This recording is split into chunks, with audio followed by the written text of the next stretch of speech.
Hello everyone, আসসালামু আলাইকুম। Welcome back to my page Laili রান্নাঘরে। আমার রান্নাঘরে আপনাদের সবাইকে সুস্বাগত জানাচ্ছি। সুন্দর একটা কমেন্ট করে পাশে থাকবেন। আজকে দেখাবো আপনাদের নুডলস রান্না। আমার ছেলের যেভাবে নুডলস রান্না করে খাওয়াই সেটাই আপনাদের সঙ্গে শেয়ার করব। এই যে নুডলসটা আমি দিয়ে দিয়েছি, এর মধ্যে বেশ অনেকটা পরিমাণে পানি দিয়েছি।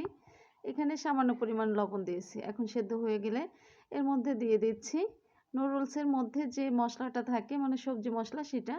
এখন দিয়ে দিচ্ছি নুডলসের মশলা, ঝাল মশলাটা। এই ঝাল মশলাটা খুব বেশি ঝাল হয়, নুডলসটাই ঝাল ঝাল, এজন্য সম্পূর্ণটা দিলাম না।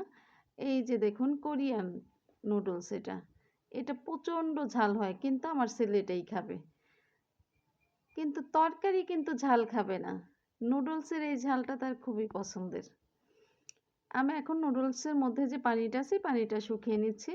শুকিয়ে নিলেই হয়ে যাবে আমার নুডলস রান্না। এই যে দেখুন, হয়ে গেছে কিন্তু আমার নুডলস রান্না। আমার ছেলেটা নুডলস এভাবে রান্নাই পছন্দ করে। এর মধ্যে ডিম অথবা সবজি দিলে সে খাবে না, এজন্য তাকে ঝটপট এভাবে রান্না করে দিই, আর আমার কাজটা তাড়াতাড়ি হয়ে যায়। আল্লাহ হাফেজ।